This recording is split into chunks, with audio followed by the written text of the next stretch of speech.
they've ever done since Tom Flores. I remember said, when you said that. $100 million over 10 years is a bargain. That's exactly what I said. That's what and you I said said. Mark That's right. Davis is so much smarter than his dad. I said all of those things. What are you talking about? Oh, boy. I just saw the fake outrage over Tony Dungy story. Okay. You know that one? No, I don't know that one. Oh, on Sunday Night Football, on the pregame show on NBC, he said that, and remember, it's always out of context. He says that Dak Prescott's injury might be a blessing in disguise because the Cowboys are going to have to now go back to kind of old cowboy football and hand off to Ezekiel Elliott, play more run. So, of course, Twitter exploded and said, Tony Dungy is glad Dak Prescott got injured.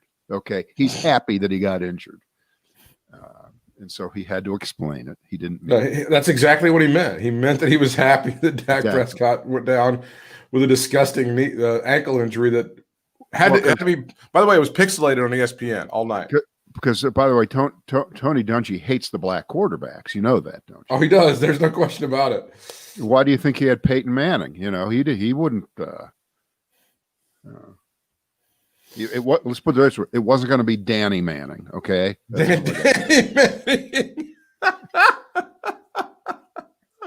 I just shared it, so it's on my feed right now. If you want to go ahead and do that. Okay. Thursday, I forgot to.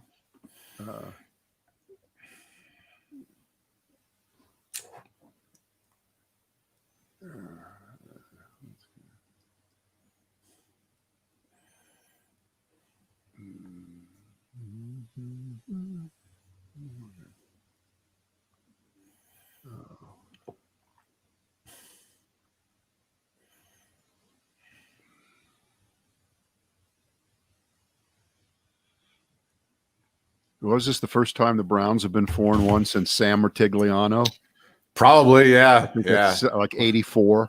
What a loser. What a loser that guy was. Yeah. Red Right 88, was that the play? Is that the one that they always go to? The one where they threw the interception in the end zone to the Raiders during that playoff game? Does that have a one-word description? No, I think they just call it Red Right 88. I think that's what they called that thing. That was the year the Raiders won. They became the first wild card team to win the Super Bowl. See if I'm cooking with gas. Yeah. Let's get the Raiders hat in the picture that Brad Krantz bought me many years ago, with the shield on the back. Protect the shield. Oh, do you remember? You might remember this. Everybody can enjoy this. By the way, I really like it when they wear the white uniforms. When they wear the white with the black. I like that better. Oh, you like that better? Do you remember when we were at WBT and Jason First, the big hockey guy, was talking about the shield, and in the locker rooms in NHL, they have the shield, and you don't step on the shield because you're literally stepping on the shield of the National Hockey League and ruining the reputation and everything that's been built up over the years. Do you remember when he said that? I don't remember when he said that, but I don't doubt that he would be such a moron. And his warning to us was, as we think about and have concepts of WBT, don't step on the shield. Don't step on the WBT shield. So a guy who has absolutely no standing to pretend that he has some kind of connection to the heritage and history is lecturing one, a guy that was born in North Carolina and knows it, and two, someone who'd already worked there for 5 years. Right. Is that correct? Right. By the way, did I accept that with grace and humility like I did everything? And allow me to go ahead and vent my spleen on that. So we were too awful, and he inherited us, and we were so bad, and we were totally wrong for the really old WBT audience. So we had to be fired. And then he gets a chance to pick somebody. He picks that Scott Fitzgerald guy. And, part of the reason that he was fired from WBT is Scott Fitzgerald sucked so bad. So when Jason was actually given an opportunity to put somebody in the slot, he picked somebody that sucked so bad that he had to be fired for his sins. Same thing. But again, I'm over it. I just find these things funny. We moved on. I find these things funny. I've completely made peace with that part of my life. And we've moved on. I'm good to go. I'm ready whenever you are, sir. All right. And I hope you've enjoyed our behind-the-scenes radio extravaganza. Uh-huh. Oh, you know what? Before I'm going to throw a theory I have out right now. A new radio theory. I believe I'm the only one in the country it's fresh material. It's never been said, not been said. Here we go. Ready? We're the Brad and Britt cast. We're glad you're with us here. It's our first one of this week, and before we get to the business in front of us, can I backtrack? I believe it's 4 days. Yeah, please do. 3 days. 3 days. Okay. To last Friday. All right. And last Friday was the day that Trump did his virtual rally with Rush Limbaugh for 2 hours. And it was so much more effective. He reached millions of people instead of a smaller group. And this is the genius. Oh, yeah. He is. This is the 10th level chess that he is playing. This brand new medium of AM radio. He's really killing it. This is motivating lots of new voters out there in the age group and in the demographic category that sat home and didn't even vote in 2016, and they're going to come out in droves and blah blah blah. And you know the story. And Trump and Limbaugh apparently went. You ready? Yeah. For 2 full hours, no breaks, no nothing. Plowing through. No commercials or anything? I don't know. That's what I heard, that they went straight through. Yeah. And even if there were commercials, doesn't matter. Yeah. I submit to you that was an in-kind campaign contribution by every local radio station that carried that show. That's millions of dollars. That's millions of dollars. That's free millions time. of dollars contributed to Donald J. Trump for president by, let's just pick up WBT in Charlotte. Came to mind. And other stations around the country. In our area, it's 94.5 or 106.1 in the Triangle. Right. That carry Limbaugh.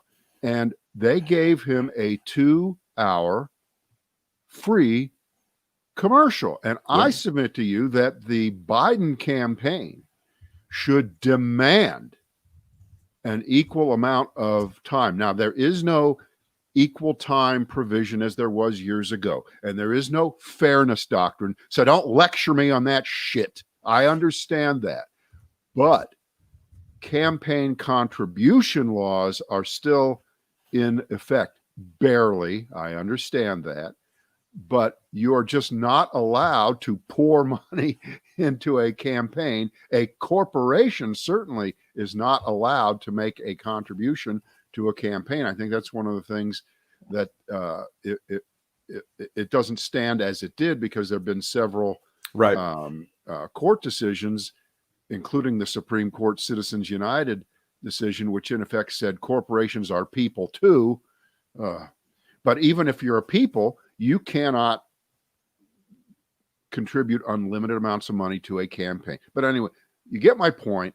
That's what I think should, and it's not going to happen. No, but we can just talk about this here, and you know why? Because we were on a podcast. When we were in radio, we had to sign a thing saying that we would not engage in payola and plugola, and we could not, for example, promote somebody's services and then just gain personally from that. The station had to make money off of that. This seems kind of like they're just promoting this thing, and it seems like they're plugging a product, which is the Donald Trump 2020 campaign. And I don't understand, like you said, how they get away with this shit. It seems like an in-kind campaign contribution for sure. It's just something that I noticed, and as you can tell, I have a lot of time on my hands these days. You do, yes. And one of those things you're going to be using with your time over the next couple of days is Prime Day from Amazon. It's the 13th and the 14th. And we ask that you shop at shop.bradandbritt.com. That's the best prices of the year from Amazon on all the stuff that you need. And when you go to shop.bradandbritt.com, it does not change the price of the stuff that you're buying. You still get the great deals at shop.bradandbritt.com. Prime Day is October 13th and 14th. By the way, don't buy a barking dog today. Wait a couple days. They're going to be on sale. You got to wind him up. They have those. They're going to be a lot cheaper. By the way, this is my famous mug from 2016. That was when Donald Trump used the phrase bad hombre and nasty woman almost in the Oh, same sentence yep. to describe Hillary Clinton. And they went and printed up these mugs, and our daughter got us some, and I still use them. Excellent mugs. Excellent mugs. The And by the Washington way, that nasty woman, did you know that she's got some emails that yeah, are that's what I going to hear. change this yeah, race? it's big. I don't think Hillary Clinton has a chance to win Iowa now. No, Do you? she's screwed. I think she's dead. I think She's it's going to kill her in awful. Iowa. She's terrible. She should be in jail if I have to.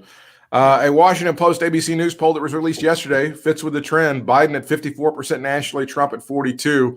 And those suburban women that we talked about that are not going to be helped by 2 hours on the Rush Limbaugh show, he's got a 20-point lead over those, Brad. That's your Columbus, Ohio, your Philadelphia, your Pittsburgh, your Madison, Wisconsin, your Milwaukee, et cetera, et cetera. So you still feel good about the polls? No. No, not at all. No, I don't. It's kind of, it's like the sports page. I just look at it and I move on, and I don't take it too seriously because it doesn't mean anything. Instead of being like people who are hopelessly behind in a campaign, and usually at some point they will say, well, the only poll that matters is the one they take on election day. All right. Except we're already taking it. Instead, you should say that when the polls are favorable to you, you should think the same way. Now, when a person is hopelessly behind and they say that, they're just covering because they know they're probably about to get their ass kicked. But the best way to keep your motivational level up is to disregard the polls. Pretend you're playing Tom Brady and it's halftime of the Super Bowl and you're the Atlanta Falcons. Right. And look what happened to them. And you can point to that. This is not a replay of 2016. I understand that, but I don't care. And the New York Times Daily on Friday did a long segment. There's an article about it also in the paper, if you look at it online or you get the paper. And they went deep diving into Pennsylvania.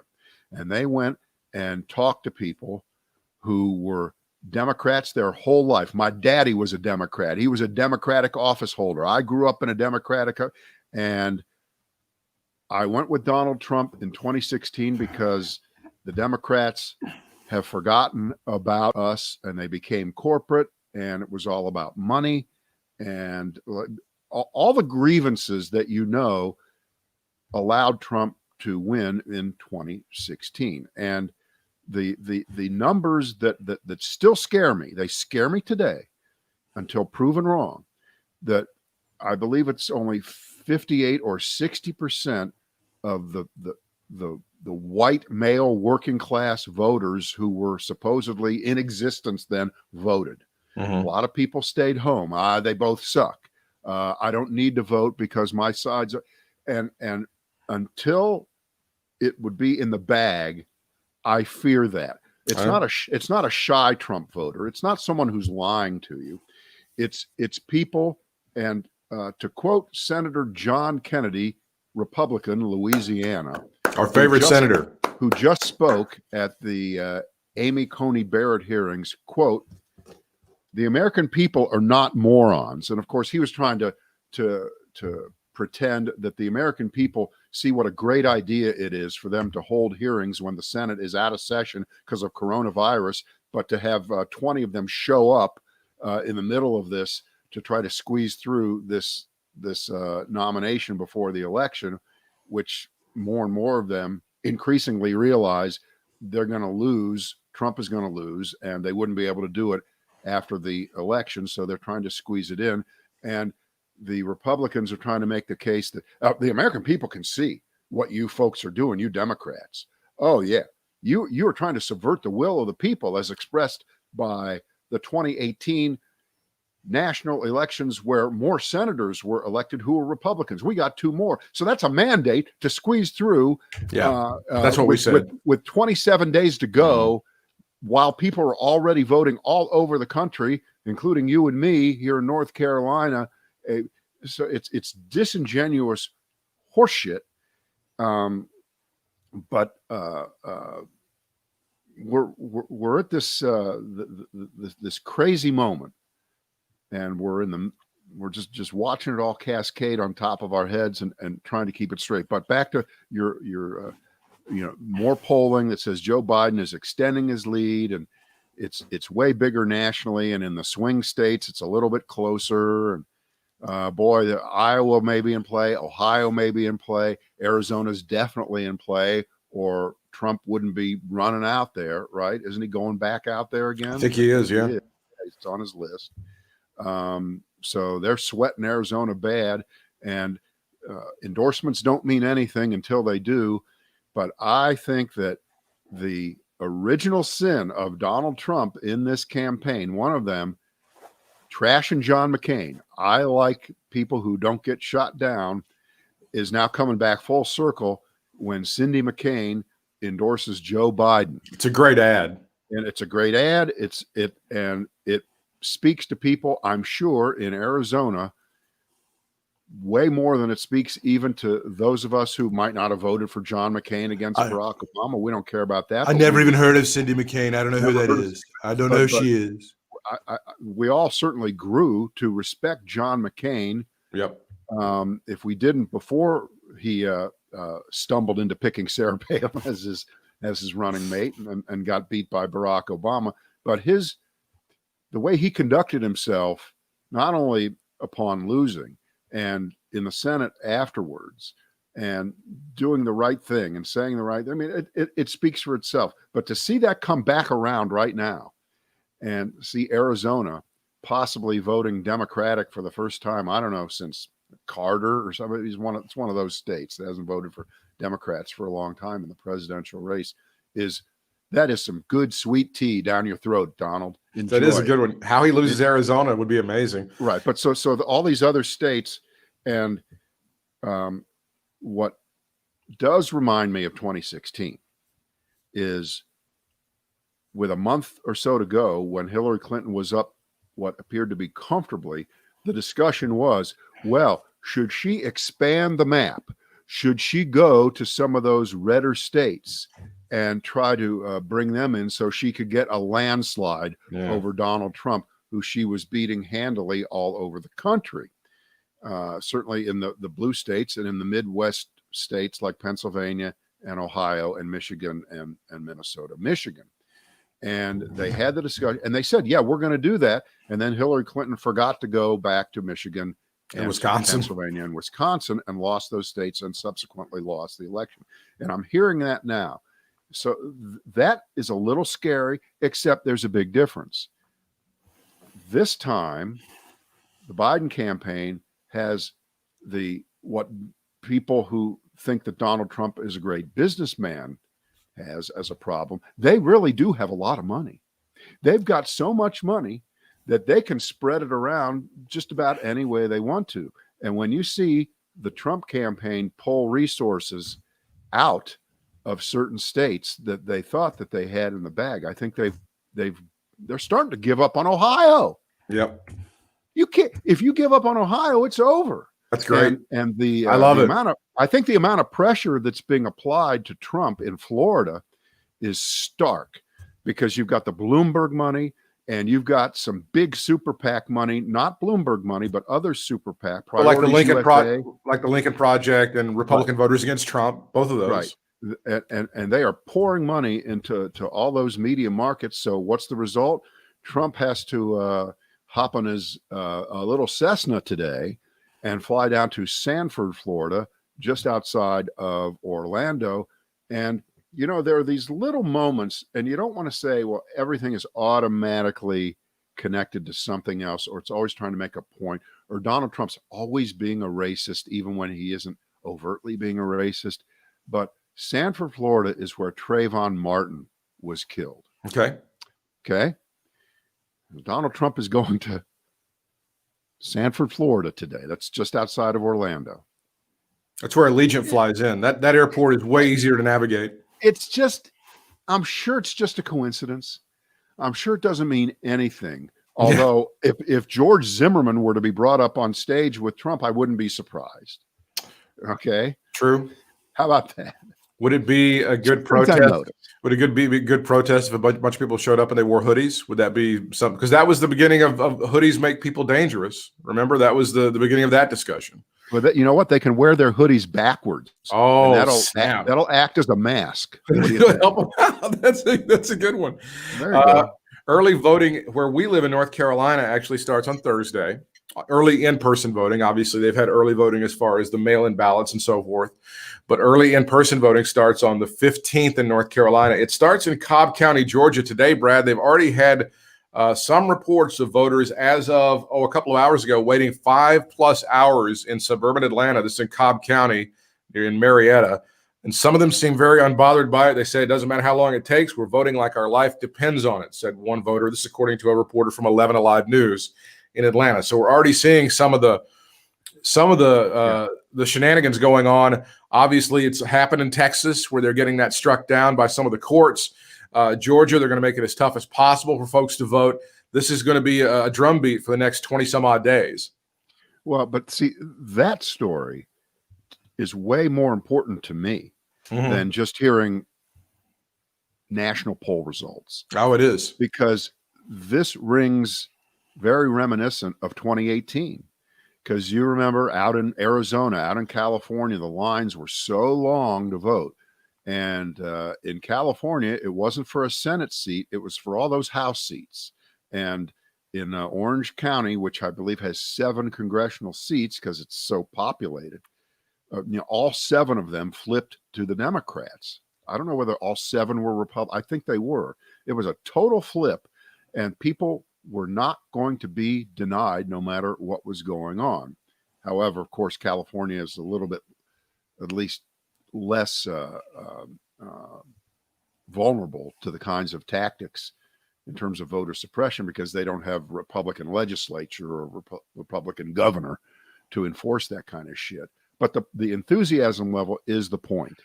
It really, really is the point. And I think the big difference between now and 2016 is I don't think you're going to meet anybody who's going to say, "No, the polls say Biden's going to win. I'm going to stay home." Yeah, I hope that's not the case. That. I think, Americans are not morons, says Senator Kennedy, and they're not morons because once bitten, twice shy. That's right. On sitting home and allowing the third party split and the stay-at-home factor to be the difference between Donald Trump being president and Donald Trump having to take The Apprentice to Netflix, where it might have ended up had he not become president, right? Wouldn't that be a perfect place for him to do that dumbass show? Jeez, I almost run that. It'd be like the Tiger King, right? You could make 10 of those and roll them out. That would have been America would be so much better off, wouldn't we? I would say so. Would you be willing to have your Netflix bill go up by $1? It's called a Donald Trump tax in order to have that stupid ass show on Netflix and to get him out of the White House. Well, we got to get him out of the White House first. That's right. Let's get him out of the White House first. That's the important thing that we're doing. And so, yes, you're seeing these stories, the shenanigans about the voting and stuff, but there is a lot of enthusiasm. It needs to be kept up. And yes, people don't need to lay back on their laurels and go, well, it looks like things are going to be fine. Because as you said, we've lived through it now. We've lived through more than 3.5 years of this shit, this toxic, awful shit that's coming from the White House. We now have the opportunity to do something about it. And it's not 22 days away or whatever. It's now. And people have already started voting. So absolutely 100%, we need to continue up with this momentum. And we need to let this be a motivator for us. When you see people waiting in line in Cobb County, Georgia, for 5.5 hours to vote, that should be a motivating factor for you, because if you live in an area where you only have to wait 20 minutes to vote, my God, what is your excuse? You have done. I don't think we know. You probably don't know. Is Georgia one of those states where in a giant county like Cobb County, Georgia, I'm sure there's hundreds of thousands, if not 1 million people. Sure, it's a very populated. If it's right outside Atlanta, right. Is that one of those states, Georgia, where there's like one place to vote early in every county? I don't know like if Ohio doesn't. Okay. I don't Or know is if it at least North Carolina? We've got 25 places just in Guilford County to vote. exactly. In Cobb County, the population as of last year was 760,000 people in just that one county alone. Yeah. Fulton County has 1 million, and DeKalb has 759,000. That's not counting Gwinnett and some of the other ones. Right. But So, I'm not sure. Yeah. And Marietta, Marietta's was at one time a small town. It ain't anymore. It's a large place. So yeah, keep your eye on that and keep motivated. That's what you need to do. Do you think that the Amy Coney Barrett hearings are going to be any kind of a motivator? I know you probably saw the New York Times piece, which was urging Kamala Harris to come to Washington and just hammer the shit out of her, which I think is not a bad idea at all. What are your thoughts on that? And also the idea of, do you think this is going to be a motivating factor at all? The minute I heard that Ruth Bader Ginsburg died, which was followed about 10 seconds later by Mitch McConnell saying, we're going to follow the Constitution and nominate a candidate and have hearings before the election, because that's what before he went through his disingenuous, hypocritical, Kentucky bullshit. That's right. And it was, oh my God, this is going to be such a tailwind for Trump. I thought the opposite the minute it happened, and I said it here, and I put up Facebook posts. The worst thing they can do is get her confirmed before the election, because once she's confirmed, it's over. Yeah. There's no reason for even those people I was talking about that they were speaking of in the Times and on their podcast, The Daily, of less motivated voters who sat home in 2016. Why do they need to come out now being, this election season or on election day, and vote? What excites them about the fact that the Supreme Court is already stacked in their favor, 6-3? They don't need to do it anymore. They don't have to worry about it anymore. You don't have to worry about Joe Biden getting elected. Even if he does, he's going to have to shoot about 3 of them to turn it back the other way. And it has to be Clarence Thomas, Samuel Alito, and John Roberts himself, right? And Brett Kavanaugh. He's got to shoot 3 of those guys to move the court back to balance. So I think they would have been better off gambling if the point was to gather momentum for a continued Republican control of the Senate and for Donald Trump. Mm-hmm. However, you got to wonder, and we won't know if Mitch McConnell lives long enough to write memoirs and tell the truth, that just maybe, McConnell never really gave a shit about Donald Trump the whole way through, and has just been using him as a tool to achieve what he's wanted to achieve, which is court dominance. McConnell's been on this game for decades. He didn't just discover it when Donald Trump became president. So I don't think it's a winner at all. The Democrats on the first day of the hearings, unless anything's changed, I don't think it has, they have been very coordinated. They've been very disciplined.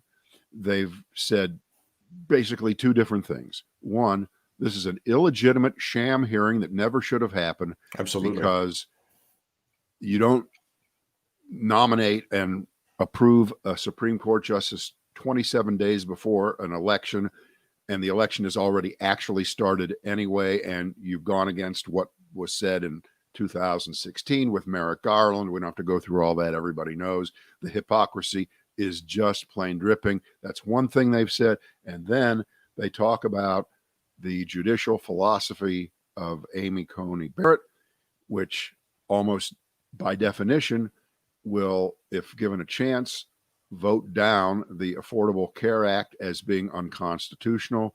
And they've posted pictures, giant posters of lots of people in every state that a senator represents who are going to lose their health care coverage if Obamacare is struck down, and that tens of millions of us will instantly become victims of the pre-existing conditions that we've had that have been covered by the mandate of Obamacare and by the rules within it that would be stripped away immediately if it were struck down, not to mention the 7.5, 8 million people who are brand new to the pre-existing conditions parade with coronavirus, which could be used, I guess, to deny someone insurance. Because there will be health conditions going forward from this people. Right. But they've stayed disciplined on those 2 points, and they're trying to speak again through the screen and through the speaker to the American people. to the American people to go, yes, the Supreme Court makes real life decisions that affect your real life. And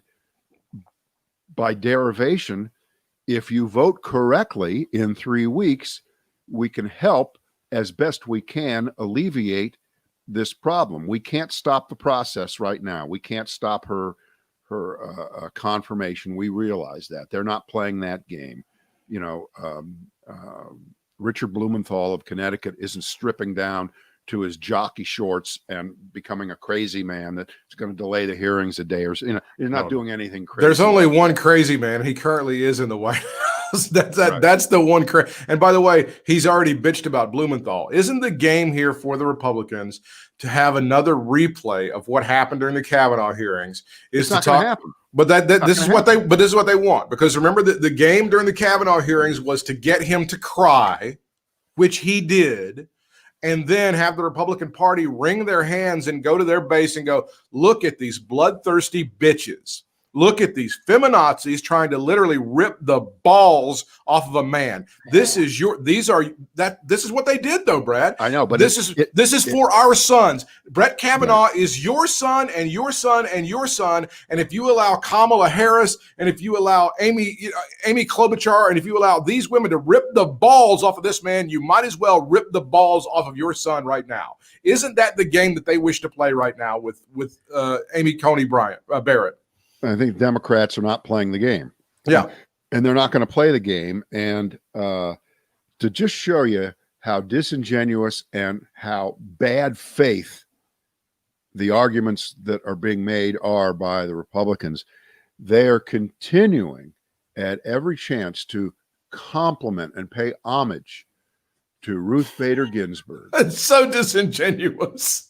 All right. So Lindsey Graham, who, if there is a God, is about to have the shit beaten out of him in South Carolina by Jamie Harrison, who is raising tons more money than anybody's ever seen. It's a record. It's a record. It was a record by about 50%. Can you explain to me why we are seeing commercials in North Carolina, in our television market? We're not on the border with South Carolina. There's nobody watching in our area who's a voter in South Carolina. Why are we seeing these commercials attacking Jamie Harrison? And they're only attack ads. They're not even mentioning Lindsey Graham. They're not even soliciting funds. It doesn't make any sense. What are they wasting their money up here for? Well, do you think they overtly have to solicit funds? Isn't that the call to duty, is that you good white people need to go ahead and get some money over to Lindsey Graham? They're not saying that, though. I don't think they have to, though, do they? Yes, they do. They do. Yes, they do. Those guys are too dumb to figure out they need to give money to Lindsey Graham to protect the white majority here in America, or the white minority. I understand the ad shouldn't be here, and it's probably a mistake by the media buyers, who make mistakes all the time, as you know from your time in radio. It's hundreds of miles. It's hundreds of miles mistake, and I don't understand it. So here's Lindsey Graham in his opening statement. The bottom line is that Justice Ginsburg, when asked about this several years ago, said that a president serves for 4 years, not 3. There's nothing unconstitutional about this process.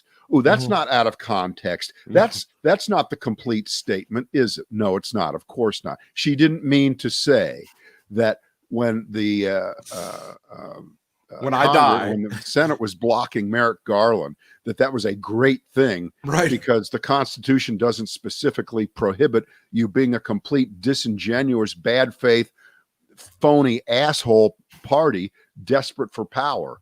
She didn't mean that. Obviously, she didn't mean that. And so they've done that several times with different statements that she's made over the years. And if I hear one more time, did you know that Ruth Bader Ginsburg was good personal friends with Antonin Scalia? Why can't we have that kind of cooperation? Shut the fuck up. Seriously. That's the first cousin of, Tip O'Neill and Ronald Reagan used to have beers together. Tee. Who gives a shit? Who gives a shit? Donald Trump has scorched any idea of any kind of bipartisanship at all. That's done. He has fucking grenaded all of that shit. So stop that. Absolutely. I 100% agree with you on that. And one more thing on this whole idea that is topic A almost every hour on Fox these days. Do you know what I'm about to say? Do you know what's number one topic? I haven't been watching Fox. I've been avoiding Fox and enjoying my life. Well, let me tell you what the number one obsession is right now. And you know what happens when they decide they've got something. They've run hard. Fish on the line. It's every hour, on the hour, over and over again. It's, why won't Joe Biden tell us if he's going to pack the court? What's he hiding? Oh, I'm so tired of this. Right, so they're going nuts with this. I'm so tired of this. They're going nuts with this, and it's bullshit. This is an attempt to swift boat legally, swift boat Joe Biden the way they went after John Kerry, as if John Kerry was the guy who avoided service in Vietnam, as if John Kerry wasn't the guy who got medals for valor while in Vietnam. No, it was George W. Bush. That's right. He was the guy. George W. Bush. He volunteered for truth, and we paid for this message. That's correct. George W. Bush immediately signed up. Here. It's the Democrats who are distorting the court system and will distort the court system if Joe Biden is elected. This is just like running commercials showing riots in the streets and saying, this is going to be Joe Biden's America. No, it's already Donald Trump's America. Court packing, to me, has several different meanings to it. Number one, it's not packing, it's expanding. All right? That's correct. It's adding 2 justices. But and what else is it? Court expansion doesn't have the pejorative packing. Frank Luntz, what do you call them? The group of people who you put in a room and you film them. The focus group?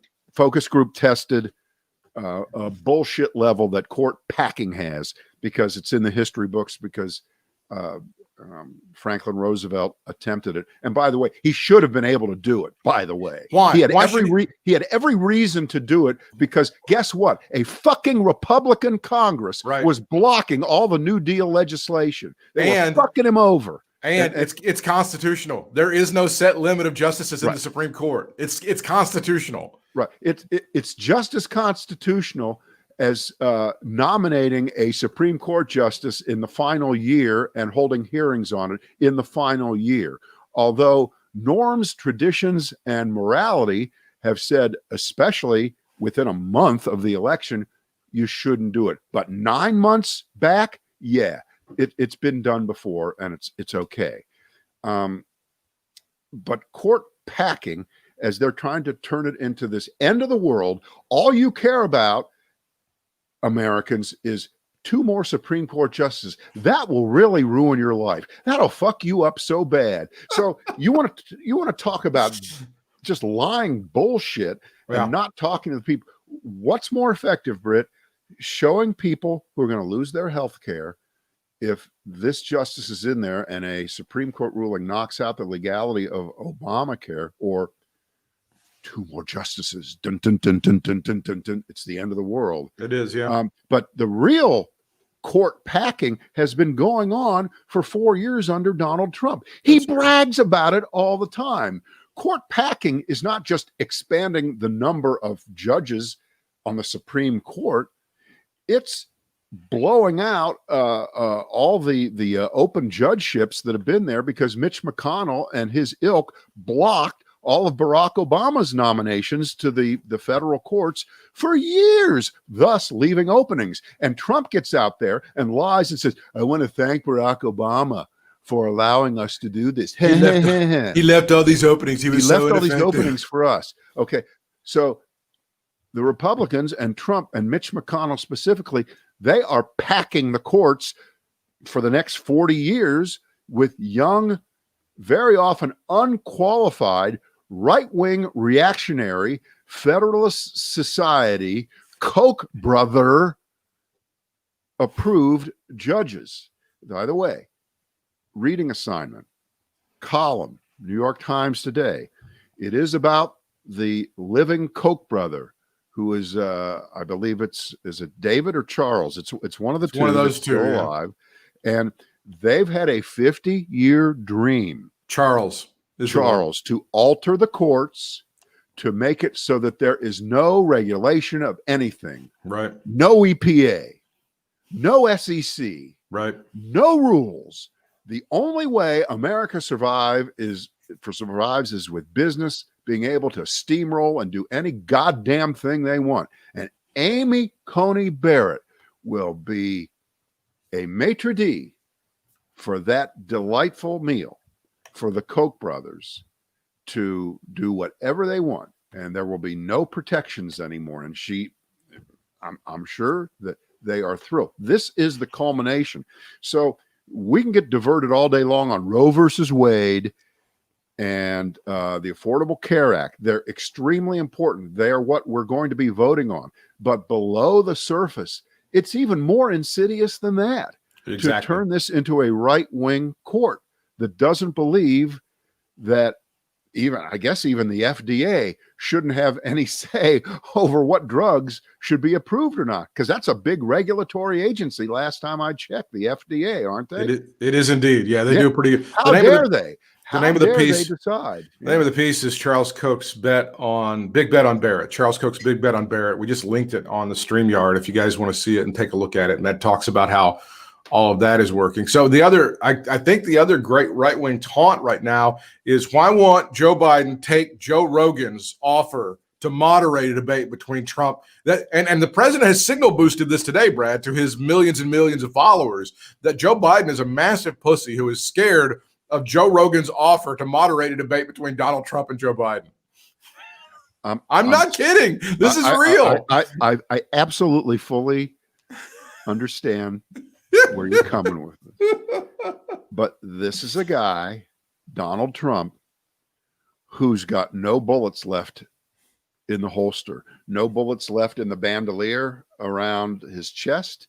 There's nothing left.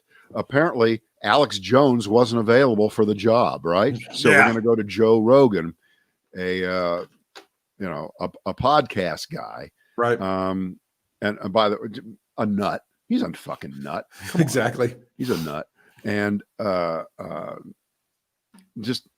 again, like, this isn't even worth really discussing in terms of its seriousness. Okay. It just isn't. Why not? How about Mark Levin? How about someone like that? You know, this isn't serious stuff. You don't keep proposing crazy shit and then call the other person chicken because they won't. Yeah. Why won't you cut? It doesn't work that way. Why won't you cut your dick off, Joe? Why won't you do that? That's what they're going for. What are you too big a pussy to cut your dick off? Because that would prove that you're not a pussy. He is tweeting a lot about the stock market today, saying that it is the greatest leading indicator of them all. Don't ruin it with Sleepy Joe. That's an all caps tweet, Brad. Well, right now, the stock market, if anything, is factoring in a Joe Biden landslide. I think so. And liking it. They like the fact that a Joe Biden landslide would probably kill off any attempt to stretch out the election, to drag it into December and cause uncertainty and violence in the streets. A definitive crushing would shut most people up. Now, it's not going to shut everybody up. It's not going to shut up the Proud Boys and the 3%ers and whatever other crazy. I understand that, but the financial markets can win either way. They can win with a Joe Biden blowout, or they can win if a deal is struck in the next week or so to provide stimulus, and it's this bizarre kind of sweet spot, it has nothing to do with Donald J. Trump himself. It has nothing to do with that. And he loves to take credit on the up days, and on the down days, he's nowhere to be seen. Don't know what it is. If you want to make the case, and you'll notice that at the only debate that they had, Joe Biden and Donald Trump, and that was not the Joe Rogan debate, okay? Donald Trump didn't mention the stock market. No, he He didn't mention the stock market. And you know why he didn't mention it in a debate, because when you widen that out and talk about that to everybody in a country where you're still minus 11 million jobs from where we were at the beginning of 2020, and you lie and you brag about, we've had the 4 greatest months of job creation ever. Yeah, when you're minus 22 million and you gain back half of them, that's 11 million jobs. That's a lot of jobs, but that still leaves 11 million people on the sidelines. And we have 1 million new people every week for the last 6 months, 1 million people or more applying for unemployment. So it's still churning. It's still happening. The airlines, Disney, they're all laying off people, big businesses. It's not just small businesses, but obviously small businesses are falling. Thousands a day are saying there's nothing left. So Trump has painted himself into so many different corners. And if the best you could do is get out your phone and punch in the Dow Jones Industrial Average, that's it, as some kind of justification, it's not going to work. That's the scoreboard for him, though. And by the way, ironic that the scoreboard for him, the front page story of the Times all weekend, and it's still up there, talks about how underwater he was in 2016, that he had to sell off whatever stocks he was holding to raise some money to keep his campaign going. All right. So Mr. Phony Pants, Mr. Rich Guy, had to sell kind of at the bottom. I mean, boy, 2016 to now, any of us that have been in that long, we're doing pretty well. But if you sold in 2016, too bad. You lost. He feels like, we'll finish up on this note. The president feels like he's going to get some sort of bounce from promoting Columbus Day and not referring to it as Indigenous Peoples Day, as it is in some places now. He has celebrated and put out a proclamation calling it Columbus Day proudly. Do you think that this is going to be a dog whistle to the white folks, and perhaps he thinks somehow it will capture him the Italian vote, Brad, by celebrating Columbus Day proudly as a proud American? No. I still say these are. I mean, I love all these little nuggets, and they're stupid, but they're that's all he's got. Little things, and I know a month from now we're going to be saying, "Oh, look how brilliant he was! He did that Columbus Day thing that paid off." Everybody's seen the act. They've seen the shtick. We must be hours away from 10,000 Guatemalans forming a caravan coming up through Mexico again. Why is it happening? When are we going to recycle that one again? Well, we got that one coming, and don't forget the babies being pulled out of their mothers and butchered in doctors' offices. That's going to be over the next couple of weeks, something that's going to be happening a lot, I think, as we go forward. Don't you think that's going to be another oldie? I think there's a likelihood that might be brought up at the hearings. Yes, where some Republican senator is going to talk about the brutal, the brutal procedure that blah blah blah, which of course has nothing to do with Roe versus Wade. Not at all. Not even close. Nope. It doesn't allow for that. It has nothing to do with that. And so, if all we're left with every day here for 3 weeks is talking about new little marbles that he's throwing out there, hoping everybody's going to slip up on them. So far, not a lot of time to go. The Biden campaign has been very, very disciplined. They learned from what happened in 2016 from the Clinton campaign. I'm willing to guess that they have spoken a lot with those folks. Some of them may be involved. We don't know the names of everybody, but I think they learned their lesson. And I think it was a huge mistake for Trump to back out of the second debate, joint appearance. I agree. And if they have simultaneous town hall meetings, then it's a complete wash. It's a complete zero. Plus, I think what Joe Biden was going to be on ABC and Trump was going to be on NBC. Is that right? I love the fact that Trump, you want to talk about a beaten wife who keeps going back to her husband. Donald Trump, who was made by NBC, The Apprentice, right? Right. Then turned on that. He hates NBC, hates MSNBC, hates all those people, hates them. But where does he end up going to do his next town hall? NBC. I just love it. He can't stay away. Just love it. He can't stay away from them. Or as we like to call it in our neck of the woods, NBC. NBC. NBC. All right. That's enough. That's it for today, everybody. Oh, yeah. Don't forget, shop.bradandbritt.com. Prime Day coming up on Tuesday and Wednesday.